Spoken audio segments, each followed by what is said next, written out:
All right, so keeping up with the teams eliminated from the NBA bubble thing, it's time to talk about the Charlotte Hornets. And they're certainly not the most exciting team out of all the teams that have something when we project to the future. But they're still an NBA team, and they're in kind of an interesting spot. So the first thing I want to talk about is Devonte Graham.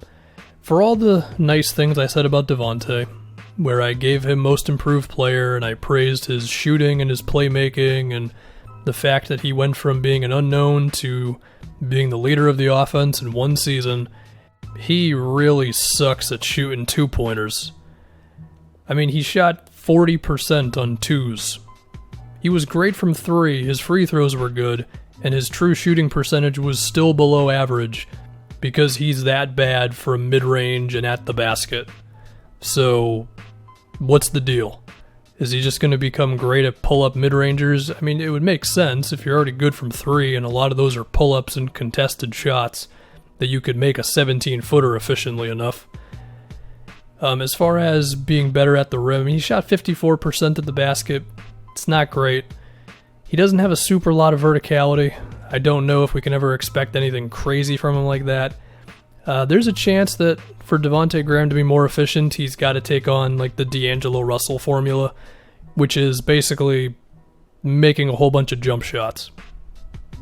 Because I just don't know if he's going to be a big free throw attempts guy. Perhaps he could. I mean, Devontae's pretty crafty. I just don't know if he's got it in him to draw contact like that. He's listed at 6'1", 185. I feel like if he shoots 6 free throws a game, he's going to be out halfway through the year. So, I don't know. But he was still an above-average offensive player because he was that good from three. His free throws were still good. He just didn't shoot a whole lot. And his playmaking was good. So, overall, Devonte Graham's going in the right direction. His contract is amazing for one more year. It's $1.6 million. It's a team option. They will accept that. As far as the rest of the players, I mean, PJ Washington seems like a good all-around power forward. We'll see how many threes he ends up attempting. Miles Bridges, similar boat to PJ, like an all-around 4. His shooting is probably not as promising as PJ's, but his finishing and whatever else seems good. I guess they're both naturally... Well, Miles Bridges is probably more of a 3, whereas PJ is definitely a 4. I like those two together. I think Miles has made some good progress in his second season. I don't think he projects to being a star or anything, but he seems like he's going to be good. I do think he needs to make some more progress with his handle and his 3, but he seems okay. Miles Bridges seems okay. Solid, all-around, non-spectacular player, which is fine, assuming you don't pay him too much money. If you force me to pick, I think PJ Washington projects to be a little better than Miles Bridges. As for the rest of the team, I mean, Terry Rozier is just kind of who he is at this point. That's kind of it for this roster. I mean, if you've got to take on Caleb Martin, Cody Martin, Dwayne Bacon, Jalen McDaniels, Malik Monk, any of those guys, be my guest. I don't have an opinion on any of them. Now, the Hornets, they do have their draft pick, and the lottery, we know it's random. I say it every time. As of right now, there are 1, 2, 3, 4, 5, 6, 7. There are 7 teams with worse records than Charlotte. So they would project for the 8th pick. So somewhere between 4 and 10 probably is where they end up. Who should they select? You know, James Wiseman certainly makes sense if they think he can be a star. Because, I mean, their center rotation, it's Cody Zeller and it's Cody Zeller. I think Charlotte just needs to pick whoever they feel is the best player. It's pretty much it. Even if it's a point guard, if you think he can be better than Devonte Graham, then just do it. Especially because you got Devonte's contract extension coming up, and well, I don't know. That'll be interesting. It'll depend on the season coming, but I don't think Devonte Graham is good enough to where you're like, well, we're set at point guard. I don't believe that at all. Now, if we move on to free agency, this to me is interesting because I would not be shocked if Charlotte made some noise because they've got so much money coming off the books after next season that they can give somebody a big contract right now and they'd be totally fine. I mean, if we look at the 2022 season, PJ Washington and Miles Bridges will still be on rookie contracts. If Devonte Graham is still on the team, he'll probably be making, I don't know, $20 million a year, give or take. We'll have to see how this upcoming season goes for him. That's it. Batum's gone, Biyombo's gone, Zeller's gone. So if they gave, take your pick of a guy this offseason. Let's say they gave Montrezl Harrell a pretty penny this offseason. They'd be fine. Now, whether they should do that or not, that's up for debates. I mean, this free agency class, it's got a good amount of role players, but it doesn't really have one guy who you can overpay and then he can step in and really help you out. I mean, unless Gordon Hayward was going to decline his player option and then Charlotte could give him a lot, or Gallinari is another one. Maybe Bogdan, but then you're talking about Bogdan, Rozier, and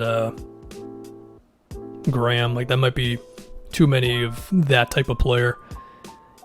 I don't know. It'll be interesting to see what they want to do. I don't think Charlotte is ever going to be some huge free agent destination, but I do think they could overpay for a pretty good player and hope that he can be great for them. I guess the equivalent could be, well, it could be when Charlotte gave Al Jefferson a whole bunch of money, what was it, like 7 years ago or 8 years ago at this point? He was good for them for 1 year. Like, maybe a similar thing could happen with, like, Gallinari. Like I said, you give him a lot of money, more than anybody else is willing to give him. He comes in, he averages like 22 points a game for you, makes you way more fun. It's like not a horrible idea, but there's definitely risk in that type of thing, especially with Gallo, because he's had injury history. Now, could Charlotte get in on any trades? Oh boy, I mean, potentially, but I don't think there would be any picks moving. I mean, these guys should definitely not be giving up any firsts, and most of their seconds are gone. Their next second rounder is not available until 2022, so there's probably still some value in that pick, but number one, do you really want to trade that when you're not good? And also, I don't know what that gets you. I mean, what does Miles Bridges and a second rounder in 2022 get you on the open market? It probably gets you something. And I don't know if that something is too exciting. Now, there is Nicholas Batum's contract, and I guess this would be the avenue for Charlotte making their best trade offer. It would be Batum's $27 million, and then Bridges. Well, my pick would be Bridges, because I feel like Devonte and PJ, they're not untouchable, but they're probably the closest thing to that Charlotte has. So, I mean, there could be some team that would be excited to get Batum and Bridges, and that's $30 million combined dollars, so you could get something for those two. And Bridges would be acting as basically your draft pick in that move, so you don't have to actually give up a pick. So if we would take a look around the league, if any sort of a trade was going to happen there. I mean, I mentioned Gordon Hayward earlier, and I love Hayward, and I would prefer the Celtics held on to him, but if Danny Ainge just really wanted to get something for Hayward as opposed to giving him another big contract, that would be the kind of move. You get yourself the expiring in Batum and then an intriguing young player in Miles Bridges. And for Charlotte, that would just be an instant talent upgrade if they wanted to go that route. And there's no sign that they want to rush this rebuild. If it is a rebuild, I don't know what they're really classifying it as, but I don't know. Sometimes teams get a little daring. That honestly might be the only move I could think of, because the only other types of moves I see for the Batum expiring are like for Nikola Vucevic, and I'd rather just have the cap space than Vucevic, and I imagine Charlotte would as well. Although you never really know with this stuff. So yeah, I'm just kind of speculating. I feel like Charlotte's just going to let Batum's money run out. It's probably the best option unless some trade that I don't see comes out of nowhere.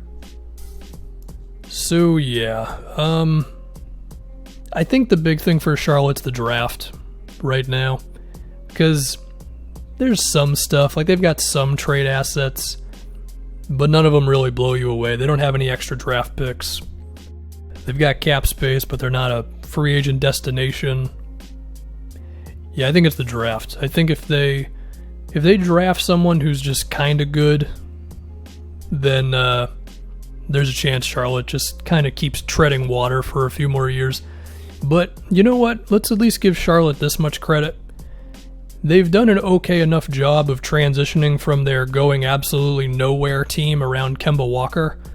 That was not Kemba's fault. It was that they gave a bunch of money to Batum and Marvin Williams and all that. And they've done a pretty okay job of like kind of getting in the next regime of Devonte and whoever else. Now, their big mess up was not trading Kemba Walker and getting stuff in return. And they're feeling the effects of that now because they could really use an extra draft pick or something. So, yeah, we'll see what they do.